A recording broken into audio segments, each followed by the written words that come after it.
Good morning students. कैसे हैं आप सब? बढ़िया हैं? चलिए, बढ़िया ही रहने चाहिए। बढ़िया रहिए, मस्त रहिए और पढ़ते रहिए। ठीक है, पढ़ाई पे विशेष फोकस रखना है। चलिए, ज्यादा समय बर्बाद ना करते हुए हम लोग अपने सिलेबस पे पहुंचते हैं। और सिलेबस में आप लोगों को पता है कि हम 10th क्लास की साइंस की बात कर रहे थे। 10th क्लास की साइंस में हम लोगों ने बात की थी, काय की बात की थी। सबसे पहले हमने स्टार्ट कराया था कि साइंस क्या होता है। साइंस पढ़ने के बाद में हमने देखा साइंस को 3 पार्टों में डिवाइड किया है, फिजिक्स, केमिस्ट्री एंड बायोलॉजी। उसके बाद में हम लोग पहुंचे गए पे आपकी 10th क्लास के फर्स्ट चैप्टर पे रासायनिक समीकरण तथा रासायनिक अभिक्रियाएं, chemical equations and chemical reactions. जब केमिकल इक्वेशन और केमिकल रिएक्शन की हम बात कर रहे थे तो हमने सबसे पहले बात की रासायनिक समीकरण की, रासायनिक समीकरण को संतुलित करना। उसके बाद में हम पहुंचे रासायनिक अभिक्रियाओं में, और रासायनिक अभिक्रियाओं की दिशा के आधार पर हमने रासायनिक अभिक्रियाओं को 2 प्रकार से वर्गीकृत किया था। एक तो कौन सी थी आपकी? पहली अभिक्रिया थी आपकी अनुत्क्रमणीय अभिक्रिया और दूसरी थी उत्क्रमणीय अभिक्रिया। उसके बाद में हम आगे पहुंचे, रासायनिक अभिक्रियाओं का वर्गीकरण किया। वर्गीकरण जब हमने किया तो हमने क्या देखा था? हमने देखा था सर जी कि रासायनिक अभिक्रियाओं को लगभग 8-9 प्रकारों में हम लोगों ने बांटा था। इसमें सबसे पहली जो अभिक्रिया थी रासायनिक संयोजन देखा था हमने। क्या देखा था? रासायनिक संयोजन या संयोजन अभिक्रिया। उसमें देखा था कि जब 2 या 2 से अधिक तत्व परमाणु या यौगिक मिलकर एक तत्व परमाणु अथवा यौगिक का निर्माण करते हैं तो क्या कहलाती है? संयोजन अभिक्रिया कहलाती है। इसके जस्ट अपोजिट में कौन सी? वियोजन या अपघटन अभिक्रिया। वियोजन या अपघटन अभिक्रिया में क्या होता था? एक यौगिक मुक्त कर 2 या 2 से अधिक तत्व परमाणु या यौगिकों का निर्माण करता था। अब वियोजन अभिक्रिया को हमने 2 प्रकार से बांटा था। एक तो कौन सी थी? ऊष्मीय वियोजन या ऊष्मीय अपघटन, और दूसरी थी प्रकाशीय वियोजन या प्रकाशीय अपघटन। उसके बाद में हम आगे बढ़े तो हमने देखा विस्थापन अभिक्रिया, और उसके बाद में देखा था द्विविस्थापन अभिक्रिया। ठीक है, तो विस्थापन और द्विविस्थापन अभिक्रिया करने के बाद में हमने क्लास को एंड किया था। इसके आगे जब हम पढ़ते हैं तो इसके आगे हम लोग पढ़ते हैं कौन सी अभिक्रिया? आगे पढ़ते हैं हम लोग ऊष्मा क्षेपी और ऊष्मा शोषी अभिक्रिया। ऊष्मा क्षेपी और ऊष्मा शोषी अभिक्रिया मैं 2 अभिक्रियाओं के रूप में पढ़ा रहा हूँ। इसका मतलब ये है कि 2 अभिक्रिया जो मैं करा रहा हूँ, जैसे विस्थापन द्विविस्थापन लगभग एक जैसी थी, संयोजन वियोजन लगभग एक जैसी, दोनों एक दूसरे के अपोजिट थी। और उसके बाद में कौन सी आती है आपकी? ऊष्मा क्षेपी और ऊष्मा शोषी अभिक्रिया। जब ऊष्मा क्षेपी और ऊष्मा शोषी अभिक्रिया की हम लोग बात करते हैं तो ऊष्मा क्षेपी और ऊष्मा शोषी में क्या होता है बेटा जी? ऊष्मा क्षेपी और ऊष्मा शोषी अभिक्रियाओं में हम लोग बात कर लेते हैं काई की, हम लोग बात करते हैं बेटा जी किस प्रकार से ऊष्मा के द्वारा अभिक्रियाओं का वर्गीकरण किया जाता है। क्लियर है दूसरी बात? चलिए, तो हम उसी पर बात कर लेते हैं। अगली अपनी जो अभिक्रिया होगी वो अभिक्रिया होगी 4 होगी ना, तो 5वीं अभिक्रिया है अपनी ऊष्मा शोषी अभिक्रिया। ऊष्मा शोषी अभिक्रिया ऊष्मा शोषी अभिक्रिया। क्लियर है इतनी सी बात? देखिए, हम ऊष्मा शोषी अभिक्रिया की हम लोग बात कर रहे हैं तो ऊष्मा शोषी अभिक्रिया में क्या होगा? नाम से पता चल रहा है, जो ऊष्मा का शोषण करे, जो ऊष्मा का शोषण करे, अर्थात जिस अभिक्रिया को पूर्ण कराने के लिए हमें स्वयं ऊर्जा के रूप में ऊष्मा देनी पड़ती। अभिक्रिया को पूर्ण कराने के लिए जहां हमें ऊष्मा देनी पड़ती है तो ऐसी अभिक्रिया क्या कहलाती है? ऊष्मा शोषी अभिक्रिया कहलाती है। चलिए, तो बात करते हैं। मैं कहूंगा वह अभिक्रिया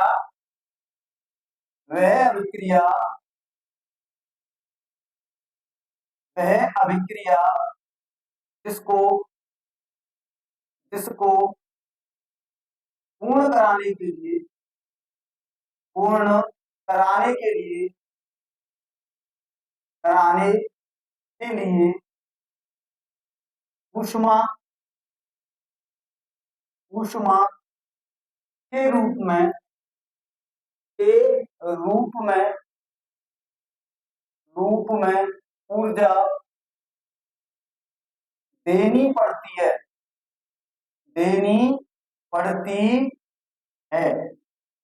क्या कहलाती है बेटा जी? ऊष्मा शोषी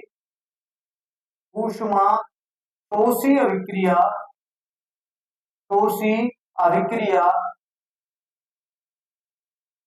अभिक्रिया कहलाती है अभिक्रिया कहलाती है।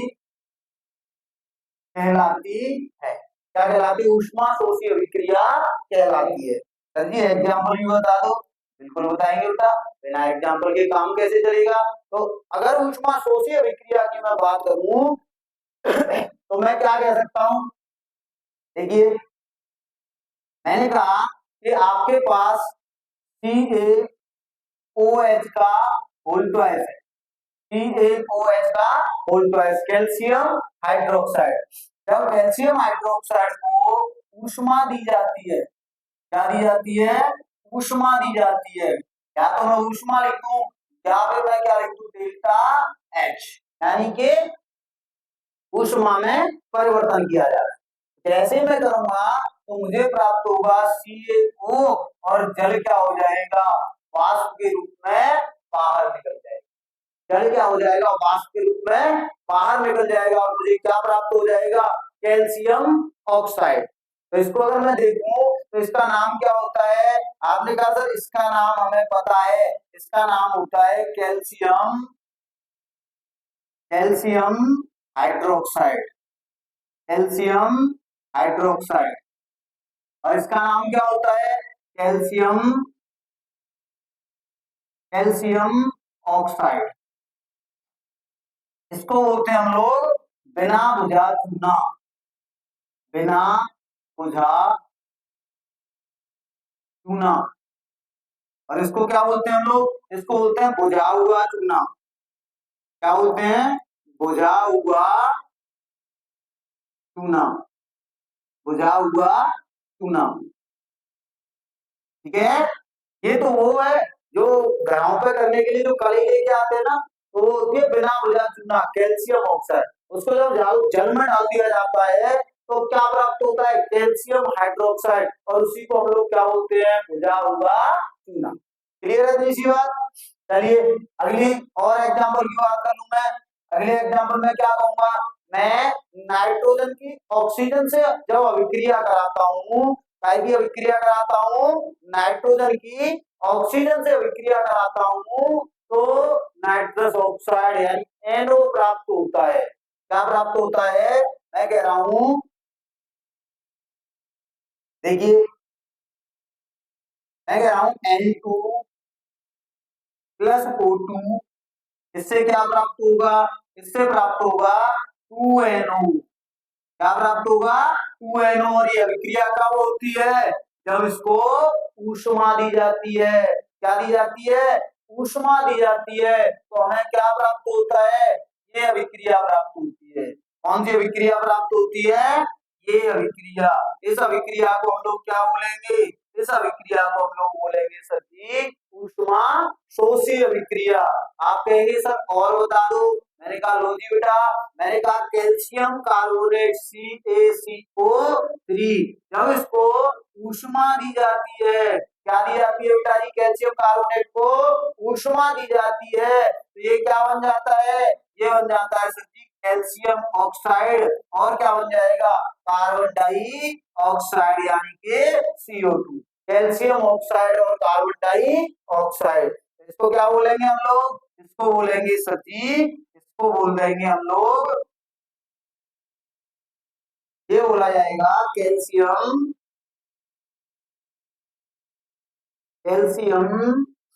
कार्बोनेट। कैल्शियम कार्बोनेट और ये आपको पता है इसको बोलते हैं carbon carbon dioxide. Carbon dioxide. Clear है दूसरी बात। तो ये इस प्रकार से हमने क्या पढ़ लिया आपकी ऊष्मा शोषी अभिक्रिया। करिए एक बार नोट डाउन।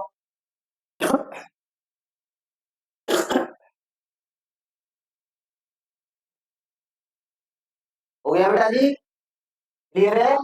चलिए अगली अभिक्रिया की बात कर लेते हैं। अगली अभिक्रिया की अगर मैं बात करूं तो मैं क्या कहूंगा अगली अभिक्रिया में। आप कहेंगे सर जी आप अगली अभिक्रिया में एक काम कर दीजिए। क्या काम कर दीजिए? अगली अभिक्रिया के लिए आप एक काम करिए कि अगली अभिक्रिया कौन सी है ये बता दीजिए। तो मैंने कहा बेटा जी अगली अभिक्रिया है आपकी कौन सी है? ऊष्मा क्षेपी अभिक्रिया। कौन सी अभिक्रिया है? ऊष्मा क्षेपी अभिक्रिया। चलिए अगली अभिक्रिया कौन सी हो जाएगी अपने पास? अगली हो जाएगी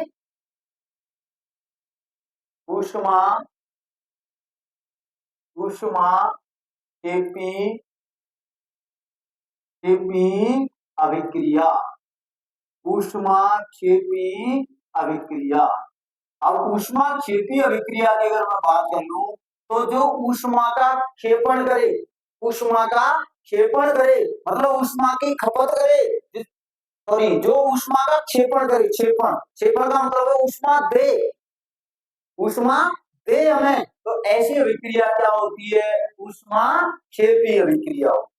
अर्थात वह अभिक्रिया जो पूर्ण होने के पश्चात स्वयं हमें ऊष्मा देती है, ऐसी अभिक्रिया क्या कहलाती है? ऊष्मा क्षेपी अभिक्रिया कहलाती है। आई बात समझ में? चलिए मैं कह रहा हूं कि वह अभिक्रिया, क्या कह रहा हूं बेटा जी? वह अभिक्रिया जो पूर्ण होने के पश्चात, पूर्ण होने के पश्चात हमें ऊर्जा के रूप में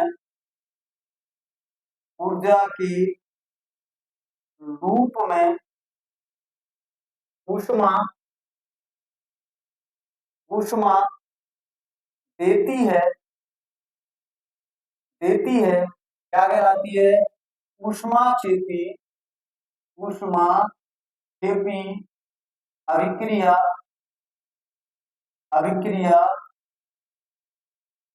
कहलाती है। क्या कहलाती है बेटा जी? ऊष्मा क्षेपी अभिक्रिया कहलाती है। सर जी एग्जाम्पल भी बता दो। बिल्कुल बताएंगे बेटा जी। देखिए एग्जाम्पल की बात कर लूं मैं। देखिए ऊष्मा क्षेपी अभिक्रिया सबसे बेस्ट एग्जाम्पल है वो क्या है? कैल्शियम ऑक्साइड को बिना बुझे चूने को काय में डाल दिया जाए?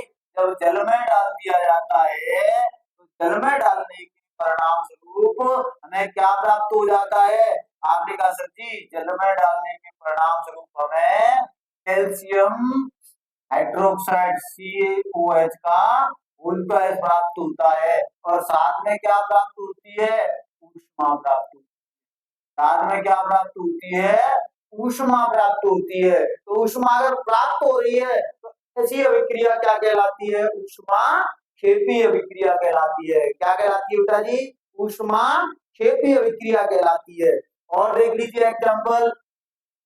और एग्जाम्पल में मैं कह सकता हूँ कि हेबर विधि द्वारा अमोनिया का जब निर्माण किया जाता है तो उस अभिक्रिया के परिणाम स्वरूप क्या होता है? हमें ऊष्मा प्राप्त होती है। तो मैं कह रहा हूँ कि N2 प्लस 3H2 और ये हमें क्या बना के देगा? ये बना के देगा सर जी 2NH3 बना के देगा। ठीक है, इसको क्या बोलते हैं हम लोग? इसको बोलते हैं सर जी अमोनिया बोलते हैं। इसको क्या बोलते हैं? इसको बोलते हैं अमोनिया। क्या बोलेंगे इसको? अमोनिया बोलेंगे। क्या बोलेंगे इसको? अमोनिया बोलेंगे। क्लियर? और देख लीजिए एग्जाम्पल। और देखिए और क्या कह सकता हूं मैं? और कह सकता हूं कि सर जी अगला एग्जाम्पल बता दीजिए। अगला एग्जाम्पल ये हो जाएगा कि मैं अगर कार्बन को जलाऊं, लकड़ी जलाऊंगा तो ऊष्मा प्राप्त होती है कि नहीं? तो मैं कह रहा हूं carbon plus oxygen gives us क्या देगा CO2। CO2 बोले तो कार्बन डाई ऑक्साइड क्या हो जाएगा कार्बन कार्बन डाई ऑक्साइड। तो ये क्या हो गई आपकी ये हो गई सर जी अपनी ऊष्मा क्षेपीय अभिक्रिया यानी वह अभिक्रिया जो अभिक्रिया होने के परिणाम स्वरूप या अभिक्रिया होने के अंत में क्या देती है ऊष्मा देती है। तो यहाँ भी आप क्या लिख सकते हैं यहाँ पे भी आप लोग लिख सकते हैं क्या लिख सकते हैं बेटा जी यहाँ आप लिख सकते हैं क्या लिख सकते हैं डेल्टा एच लिख लो।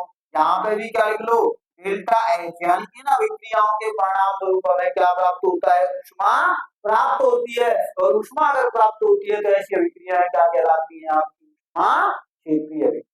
करिए नोट डाउन।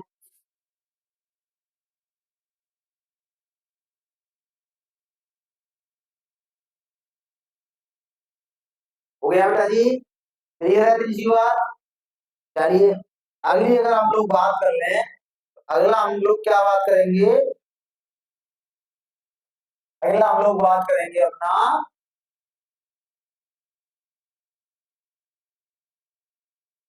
चलिए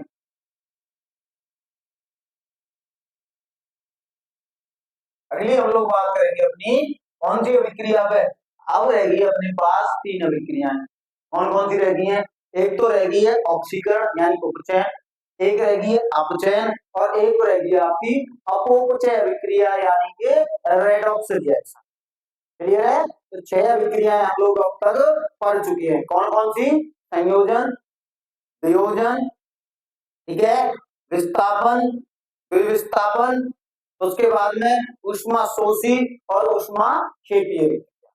क्लियर अब रहेगी आपकी उपचयन अभिक्रिया यानी रेडॉक्स रिएक्शन सॉरी उपचयन अभिक्रिया यानी ऑक्सीडेशन रिएक्शन उसके बाद अपचयन यानी रिडक्शन और उसके बाद अपोपचय अभिक्रिया यानी कि रेडॉक्स रिएक्शन। इन तीन अभिक्रियाओं के बारे में पढ़ेंगे। इन तीन अभिक्रियाओं के बारे में पढ़ने के बाद में अपने पास एक चीज हो जाती है संक्षारण क्या हो जाती है संक्षारण और संक्षारण के बाद में एक लास्ट टॉपिक इस चैप्टर में होता है जिसे हम क्या बोलते हैं विकृत गंधिता क्या बोलते हैं विकृत गंधिता। क्लियर है तो अब हम लोग बात कर लेते हैं अपनी अगली अभिक्रिया और उस अगली अभिक्रिया का नाम क्या है अपने पास उस अगली अभिक्रिया का नाम है कौन सी उपचयन अभिक्रिया उपचयन अभिक्रिया। और उपचयन अभिक्रिया का ही दूसरा नाम क्या होता है दूसरा नाम होता है ऑक्सीकरण अभिक्रिया। कौन सी बेटा जी ऑक्सीकरण ऑक्सीकरण अभिक्रिया। चलिए आप बात कर लेते हैं ऑक्सीकरण या उपचयन अभिक्रिया क्या होती है। तो आप लोगों को मैंने बताया था कि वे अभिक्रियाएं जिन्हें पूर्ण कराने के लिए वे अभिक्रियाएं जिन्हें पूर्ण कराने के लिए या तो ऑक्सीजन देनी पड़ती है अथवा हाइड्रोजन निकालनी पड़ती है। समझ में तो ऐसी अभिक्रियाएं क्या कहलाती हैं ऑक्सीकरण अभिक्रियाएं कहलाती। देखिए मैं कहूंगा वे अभिक्रियाएं वे अभिक्रियाएं वे अभिक्रियाएं नहीं चलिए रिलैक्स ही ठीक है। मैं कह रहा हूं वे अभिक्रियाएं वे अभिक्रियाएं अभिक्रियाएं जिन्हें जिन्हें पूर्ण कराने के लिए पूर्ण कराने के लिए क्या करना पड़ता है या या तो या तो ऐसे करके छोड़ो डायरेक्टली लिखो ऐसे देखो वे अभिक्रियाएं जिनमें ऑक्सीजन का संयोग हो जिनमें जिनमें ऑक्सीजन का ऑक्सीजन का संयोग हो, संयोग हो, अथवा अथवा हाइड्रोजन का, अथवा आइकाउटा हाइड्रोजन, हाइड्रोजन का निष्कासन हो, हाइड्रोजन का निष्कासन हो, निष्कासन होता है, क्या कहलाती है? ऑक्सीकरण अभिक्रियाएं कहलाती है। ऑक्सीकरण अभिक्रियाएं, अभिक्रियाएं कहलाती है, कहलाती, क्या कहलाती है जी? ऑक्सीकरण अभिक्रियाएं कहलाती। वे अभिक्रियाएं जिनमें क्या हो, या तो ऑक्सीजन का संयोग हो अथवा हाइड्रोजन का निष्कासन हो, तो ऐसी अभिक्रियाएं क्या कहलाती है? ऑक्सीकरण अभिक्रियाएं कहलाती है। जैसे मैं बात कर लेता हूँ भाई की एग्जाम्पल की बात कर लूं। जैसे मैं कहूँ, क्या कहूँ बेटा आप लोगों से, मैं आप लोगों से कहूँ क्या कि कार्बन प्लस ऑक्सीजन क्या बना के देगा? आपने कहा CO2 बना के देगा। क्या बना के देगा? CO2। देखिए यहाँ कार्बन में क्या जुड़ा है? ऑक्सीजन जुड़ा है, तब जाके क्या प्राप्त हुआ है? कार्बन डाई ऑक्साइड प्राप्त हुई है। और कार्बन डाई ऑक्साइड कार्बन के जुड़ने से अगर प्राप्त हुई है तो ऐसी अभिक्रिया क्या कहलाती है? ऑक्सीकरण अभिक्रिया कहलाती है। चलिए अगला मैं बात कर लेता हूँ। अगली अगर मैं बात करूँ तो मैं क्या बात करूंगा? आप लोग कहेंगे कि सर जी आप बात करो कि मान लो मेरे पास कॉपर है और इस कॉपर में मैंने क्या जोड़ दिया? ऑक्सीजन जोड़ दी, तो मुझे क्या प्राप्त होगा? CuO, copper oxide. तो अगर इसको संतुलित करना है तो 2 से गुणा यहाँ कर दिया और 2 से कहां पे कर दिया? यहाँ पे कर दिया। तो ये अभिक्रिया क्या कहलाएगी आपकी? आपने कहा सर जी ये अभिक्रिया कहलाएगी हमारी कौन सी? ऑक्सीकरण अभिक्रिया कहलाएगी। क्लियर है? और कोई दिक्कत? और किसी धातु में जोड़ दो। जैसे मैं कहूं, मैं कह दूं एल्यूमिनियम प्लस ऑक्सीजन क्या प्राप्त होगा? Al2O3 प्राप्त होगा। जैसे मैं कह दूं, मैं क्या कह दूं Fe प्लस O2 क्या प्राप्त होगा आप लोगों को? आपने कहा सर Fe2O3 प्राप्त होगा। तो ये सारे के सारे जो एग्जाम्पल हैं वो सारे के सारे एग्जाम्पल काहे के आप लोगों के? तो आपने कहा सर ये एग्जाम्पल है हमारे ऑक्सीकरण अभिक्रिया। अगली बात समझ में क्लियर है? चलिए एक बार नोट डाउन।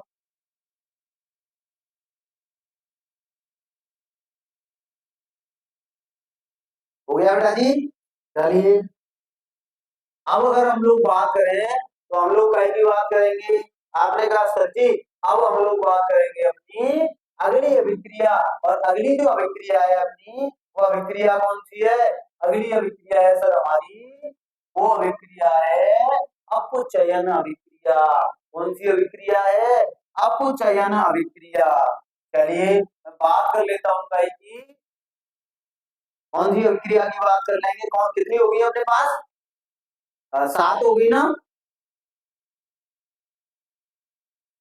तो अगली अभिक्रिया होगी अपनी कौन सी हो जाएगी? अपचयन अभिक्रिया। अपचयन अभिक्रिया। और अपचयन अभिक्रिया की अगर मैं बात करूंगा तो अपचयन अभिक्रिया में हम लोग क्या कहेंगे? आपने कहा सर जी कुछ नहीं, ऑक्सीकरण अभिक्रिया की जस्ट अपोजिट कौन सी होती है? अपचयन अभिक्रिया होती है। तो मैं कहूंगा वह अभिक्रिया, वह अभिक्रिया, वह अभिक्रिया जिसमें, जिसमें क्या हो? ऑक्सीजन का, ऑक्सीजन का निष्कासन हो, निष्कासन हो, अथवा अथवा हाइड्रोजन का, हाइड्रोजन का संयोग हो, हाइड्रोजन का संयोग हो अपचयन अभिक्रिया कहलाती है। अपचयन अभिक्रिया अभिक्रिया कहलाती है। अपचयन अभिक्रिया कहलाती है। आई बात समझ में? तो यहां से अगर मैं देखूं सॉरी, अपचयन अभिक्रिया कौन सी होगी? वह अभिक्रिया जिसमें क्या हो बेटा जी, ऑक्सीजन का निष्कासन हो रहा हो और हाइड्रोजन का जुड़ाव हो रहा हो, संयोग हो रहा हो, तो ऐसी अभिक्रिया क्या कहलाती है? अपचयन अभिक्रिया कहलाती है। आपने कहा बिल्कुल सर जी, एग्जाम्पल भी बता दीजिए लगे यार। बिल्कुल बेटा, एग्जाम्पल की बात कर लें। एग्जाम्पल की अगर मैं बात करूंगा तो मैं क्या कहूंगा? मैं कहूंगा कि या तो ऑक्सीजन को निकाल दो अथवा हाइड्रोजन को क्या कर दो, जोड़ दो, तो ऐसी अभिक्रिया क्या कहलाएगी? अपचयन अभिक्रिया कहलाएगी। जैसे मैंने कहा CuO plus H2, CuO plus H2 क्या बन जाएगा? CuO और इसमें क्या जोड़ रहा हूँ बेटा जी? मैं CuO में जोड़ रहा हूँ अपना H2, तो क्या बन जाएगा? आपने कहा यहां से बन जाएगा, कॉपर अलग हो जाएगा और हाइड्रोजन ऑक्सीजन को लेकर अलग हो जाएगा। कॉपर अलग हो जाएगा और हाइड्रोजन ऑक्सीजन को लेकर अलग हो जाएगा। आप लोगों को इतना भी पता होगा कि अभिक्रिया कौन सी है? विस्थापन अभिक्रिया है। कौन सी अभिक्रिया है? विस्थापन अभिक्रिया है। हेलो, हाँ,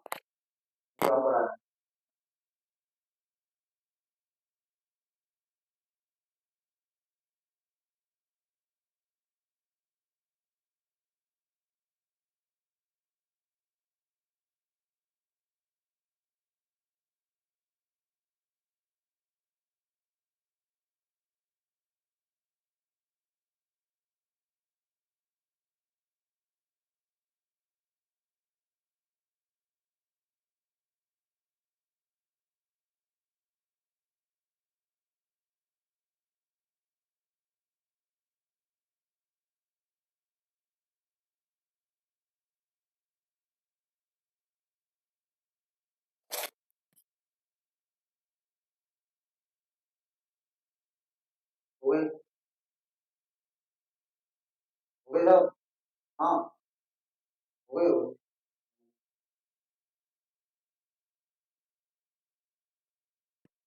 चलिए आगे बात कर लें दादी। आगे हम लोग अगर बात करेंगे तो आगे क्या बात करेंगे? आगे सर जी वही बात करेंगे जो अभी अभिक्रिया में हम लोग कर रहे थे। क्या बात कर रहे थे सर जी अभिक्रिया में? अभिक्रिया में हम कौन सी अभिक्रिया की बात कर रहे थे? तो आप लोगों ने बताया कि सर जी अभिक्रिया में हम बात कर रहे थे कौन सी? अपचयन अभिक्रिया की। मैंने कहा कॉपर ऑक्साइड की अभिक्रिया अगर हाइड्रोजन से कराता हूँ तो कॉपर अलग हो जाता है और जल अलग हो जाता है। देखिए विस्थापन अभिक्रिया भी है। यह अभिक्रिया विस्थापन का भी उदाहरण है। देखिए हाइड्रोजन आया, ऑक्सीजन लेके चला गया, कॉपर को अकेला छोड़ दिया, है कि नहीं विस्थापन अभिक्रिया? ये आपकी रेडॉक्स रिएक्शन में भी आती है, ये रेडॉक्स अभिक्रिया भी है। आगे बात समझ में? तो ये कौन सी है? रेडॉक्स अभिक्रिया भी है। और ये कौन सी है आपकी? अपचयन अभिक्रिया भी है। क्लियर? और एग्जाम्पल की बात कर लू मैं, और एग्जाम्पल की अगर बात करूं तो और एग्जाम्पल की अगर मैं बात करूंगा तो मैं क्या कह सकता हूं? मैं कह दूं कि अगर मैं हाइड्रोजन के साथ क्लोरीन को जोड़ दूं या क्लोरीन के साथ हाइड्रोजन को जोड़ दूं तो क्या प्राप्त होगा? 2HCl प्राप्त होगा, हाइड्रोक्लोरिक अम्ल। क्या बोलेंगे इसको? इसको क्या बोलेंगे? हाइड्रो हाइड्रोक्लोरिक अम्ल यानी कि एसिड। बोलेंगे कि नहीं बोलेंगे? बिल्कुल बोलेंगे सर जी। तो ये अभिक्रिया का एक एग्जाम्पल हो गई, ये हो गए आपके अपचयन अभिक्रिया के उदाहरण। करिए एक बार नोट डाउन।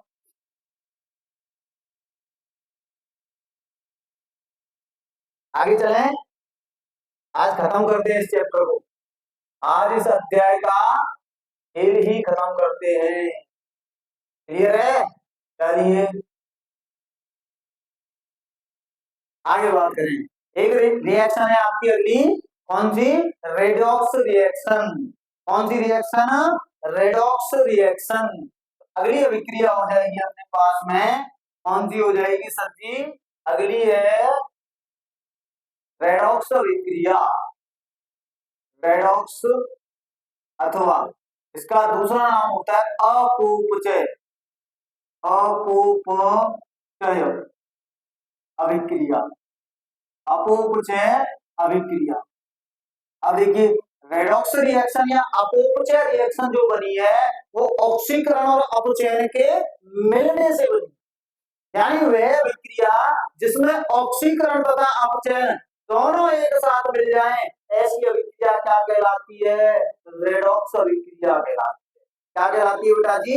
रेडॉक्स अभिक्रिया कहलाती है। तो मैं कह रहा हूं, मैं क्या कह रहा हूं बेटा जी? वह अभिक्रिया, वह अभिक्रिया, अभिक्रिया जिसमें जिसमें ऑक्सीकरण तथा अपचयन, जिसमें ऑक्सीकरण तथा अपचयन,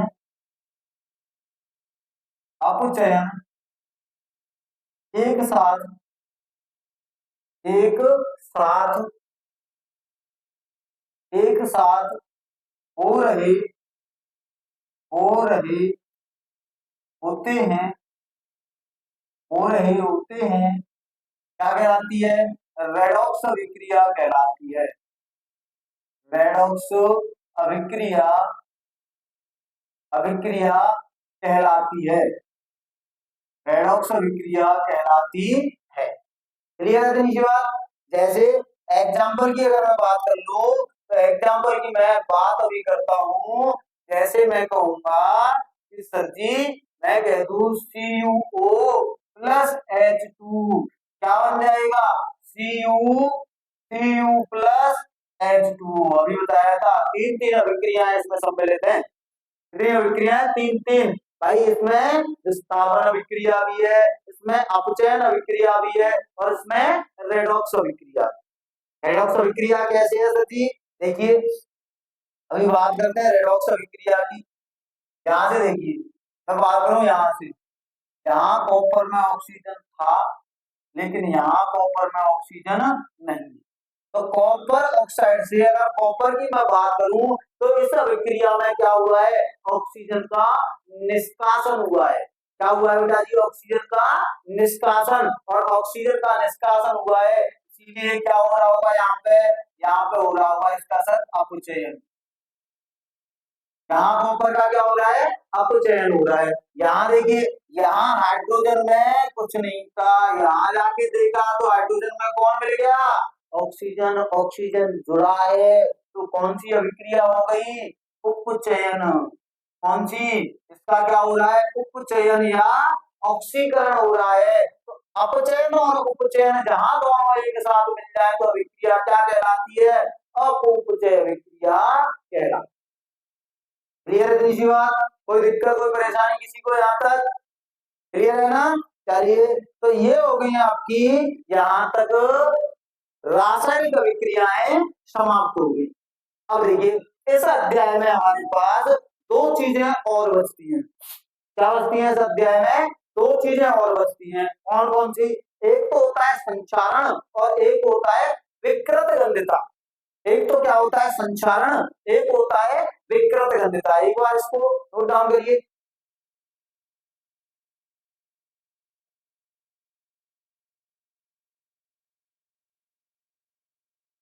आगे बात कर लेते हैं। बताओ, नेक्स्ट अगला अपना जो टॉपिक होगा, नेक्स्ट अगला जो टॉपिक है, वो टॉपिक होगा अपने पास में क्या?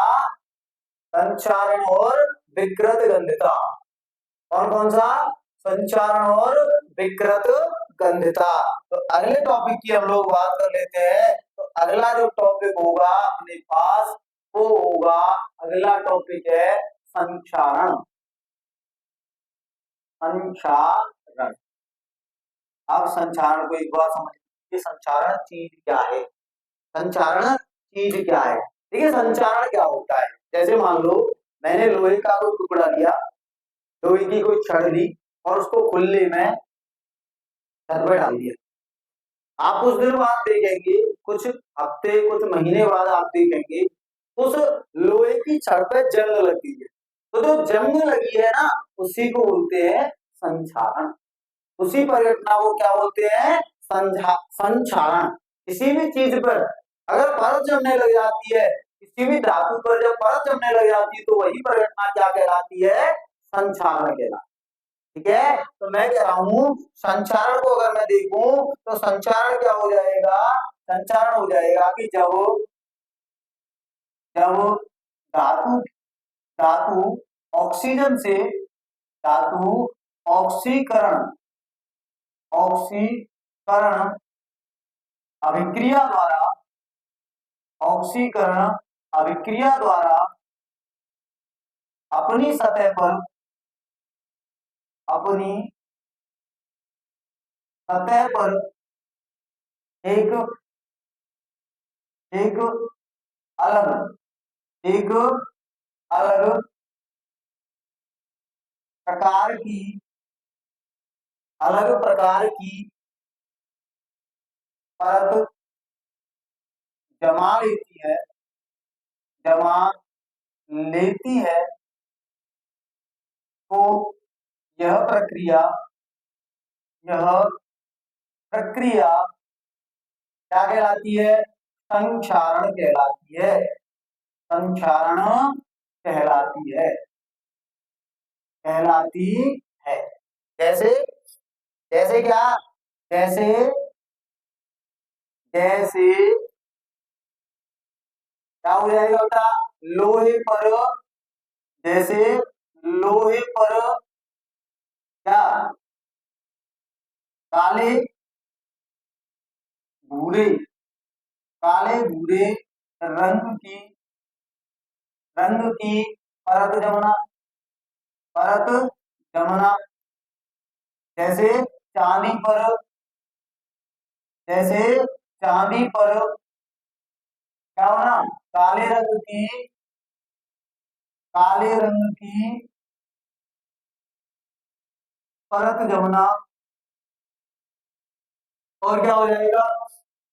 और हो जाएगा साहब पीतल पर पीतल पर हरे रंग की हरे रंग की परत जमना परत जमना। ये सबके सब काय के एग्जाम्पल है आपका संचारण के उदाहरण।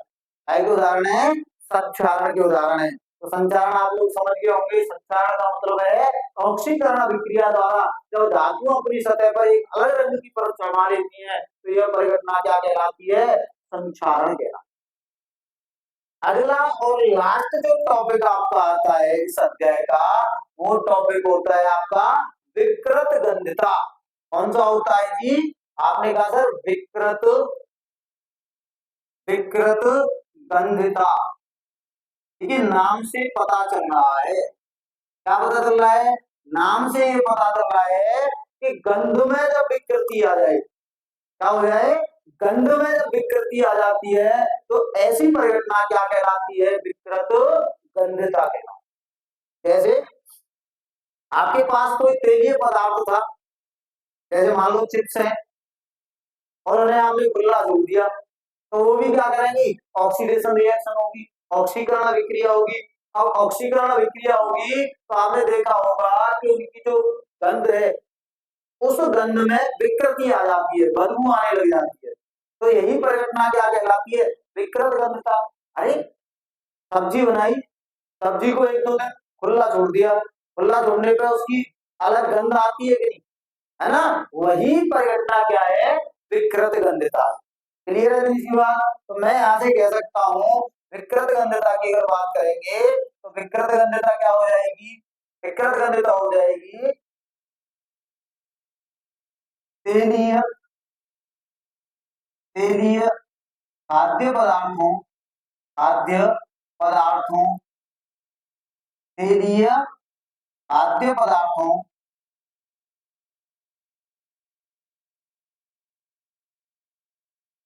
तेलीय खाद्य पदार्थों पदार्थों की गंध में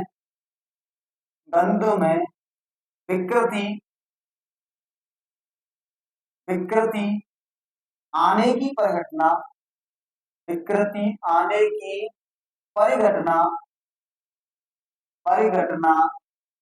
को ही विकृत